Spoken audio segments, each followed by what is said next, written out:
Part 1માં આપણે 50 question MCQ type જોયા. Part 2માં આપણે 50 to 100 જોશું. ક્વેશ્ચન 51. ભારતના બંધારણનું ઉદ્દેશ્ય કયા પ્રકારનું છે? એમનો આન્સર છે ડી. બંધારણનો મહત્વપૂર્ણ ભાગ. ક્વેશ્ચન 52. ભારતનું બંધારણ કોની તરફથી ઘોષિત થાય છે? એમનો આન્સર છે સી. ભારતની પ્રજાઓ. ક્વેશ્ચન 53. કયો અનુચ્છેદ રાજ્યને આદેશ આપે છે કે તે નાગરિક, શિક્ષણ અને સાંસ્કૃતિક હિતોની રક્ષા કરે? આન્સર છે એ. અનુચ્છેદ 29. ક્વેશ્ચન 54. બંધારણ ઘોષણાપત્રની શરૂઆત કયા શબ્દોથી થાય છે?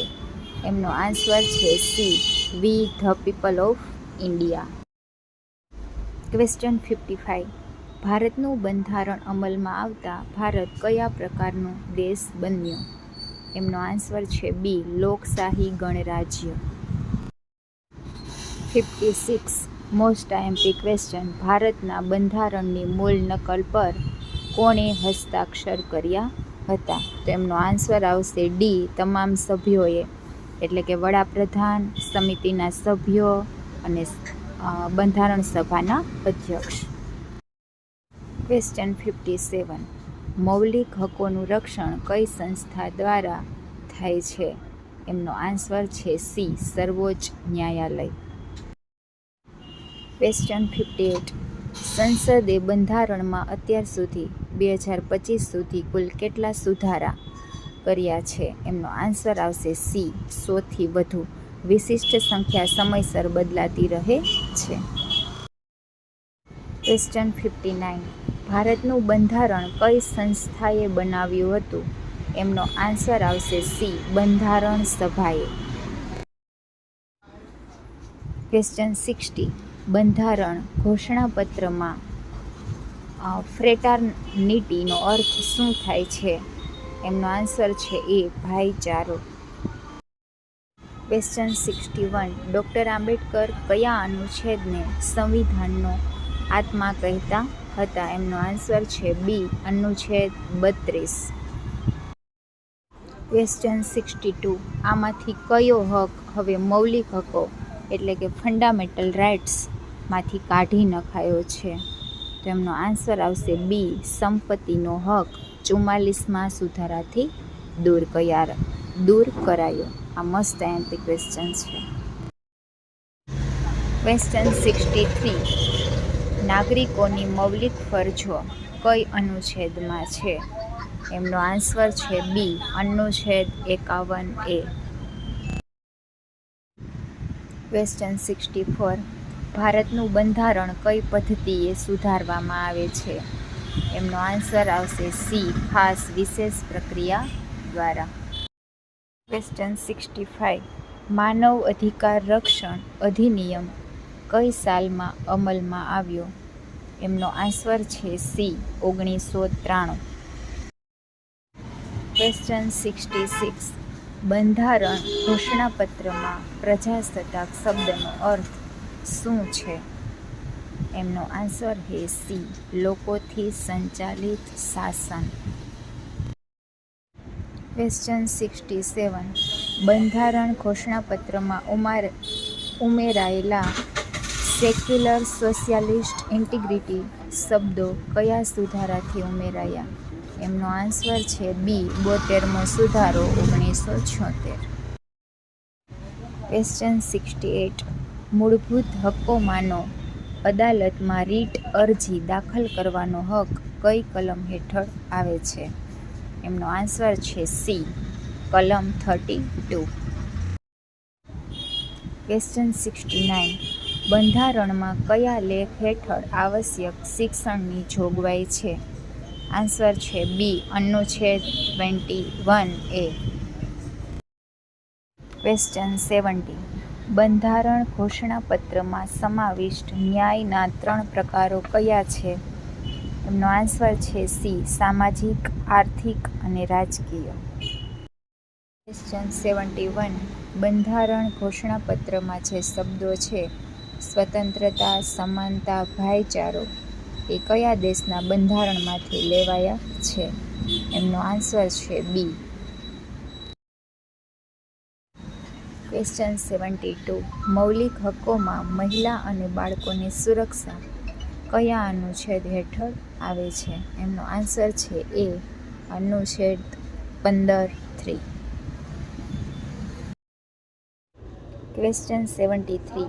નાગરિકોને સામાજિક ન્યાય, આર્થિક ન્યાય અને રાજકીય ન્યાય આપવાની વાત બંધારણના કયા ભાગમાં છે? એમનો આન્સર આવશે બી. પ્રિમ્બલ. ક્વેશ્ચન 74. મૂળભૂત ફરજીઓ બંધારણના કયા ભાગમાં સમાવિષ્ટ છે? એમનો આન્સર આવશે સી. ભાગ 4A. ક્વેશ્ચન 75. બંધારણ પરમ કાયદો છે આ સિદ્ધાંત કઈ કલમ દ્વારા સ્થપાય છે? અનુચ્છેદ 13. ક્વેશ્ચન 76. કયા અનુચ્છેદ હેઠળ નાગરિકોને ધર્મ પાલનની સ્વતંત્રતા આપવામાં આવે છે? અનુચ્છેદ 25. ક્વેશ્ચન 77. સાંસ્કૃતિક અને શૈક્ષણિક હકોની રક્ષા માટે કઈ જાતિઓને અધિકાર આપવામાં આવ્યા છે? એમનો આન્સર આવશે બી. નાની સંખ્યામાં રહેનાર સમુદાયને. ક્વેશ્ચન 78. બંધારણ ઘોષણાપત્રને ભારતમાં ક્યારે કાયદેસરની સત્તા મળી હતી? એમનો આન્સર છે સી. 26મી જાન્યુઆરી 1950. ક્વેશ્ચન 79. બંધારણમાં મહિલા પુરુષ સમાનતા કયા અનુચ્છેદ હેઠળ જોગવાઈ છે? એમનો આન્સર આવશે ડી. ઉપરોક્ત બધા. અનુચ્છેદ 14, 15, 16. ક્વેશ્ચન 80. ભારતના બંધારણમાં પ્રમુખ વિશેની જોગવાઈ કયા ભાગમાં છે? એમનો આન્સર આવશે સી. ભાગ 5. ક્વેશ્ચન 81. કઈ સંસ્થાને બંધારણનું ગાર્ડિયન કહેવાય છે? એમનો આન્સર આવશે સી. Supreme court. ક્વેશ્ચન 82. કઈ કલમમાં શોષણ સામે રક્ષણના હકની જોગવાઈ છે? એમનો આન્સર આવશે બી અને સી બંને. અનુચ્છેદ 23 ને 24. ક્વેશ્ચન 83. ભારતના બંધારણની સંસ્થા એટલે કે કોન્સ્ટિટ્યુઅન્ટ એસેમ્બલીની રચના ક્યારે થઈ? 9 ડિસેમ્બર 1946. ક્વેશ્ચન 84. બંધારણનું પ્રિમ્બલ કઈ ભાષામાં લખાયું હતું? એમનો આન્સર છે સી. અંગ્રેજી અને હિન્દી બંનેમાં.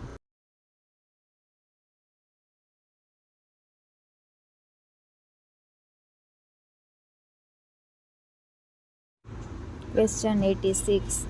રાજ્યનીતિના દિશાસૂત્રો કયા દેશના બંધારણ પરથી લેવામાં આવ્યા છે? એમનો આન્સર આવશે બી. આયર્લેન્ડ. ક્વેશ્ચન 87. બંધારણ અનુસાર રાજ્યપાલનો નિયુક્ત કોણ કરે છે? એમનો આન્સર આવશે સી. રાષ્ટ્રપતિ. ક્વેશ્ચન 88. બંધારણના અનુચ્છેદ 21 અનુસાર કોઈ વ્યક્તિને કયા હકની ગેરંટી આપવામાં આવે છે? એમનો આન્સર છે બી. જીવન અને વ્યક્તિગત સ્વતંત્રતા. ક્વેશ્ચન 89. ભારતના બંધારણમાં કઈ ભાષા અધિકૃત ભાષા તરીકે મંજૂર છે? એમનો આન્સર આવશે ડી. હિન્દી અને અંગ્રેજી બંને. અનુચ્છેદ 343 મુજબ.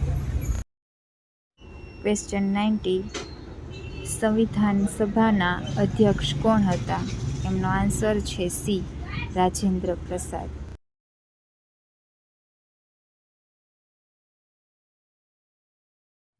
ક્વેશ્ચન 92. ભારતના નાગરિકોને મફત અને ફરજિયાત પ્રાથમિક શિક્ષણ આપવાનું રાજ્યનું ફરજભર્યું કર્તવ્ય કયા અનુચ્છેદમાં છે? એમનો આન્સર આવશે સી. અનુચ્છેદ 21A.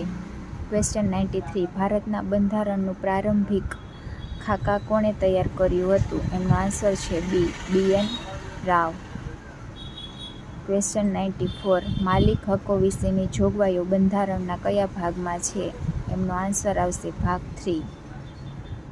ક્વેશ્ચન 95. ભારતના બંધારણ મુજબ પ્રજાસત્તાક ભારતમાં રાજ્યના માથા તરીકે કોણ કાર્ય કરે છે? એમનો આન્સર આવશે બી. રાષ્ટ્રપતિ. ક્વેશ્ચન 96. અનુચ્છેદ 14 ભારતના નાગરિકોને શું ગેરંટી આપે છે? એમનો આન્સર છે સી. કાયદાની સમક્ષ સમાનતા. ક્વેશ્ચન 97.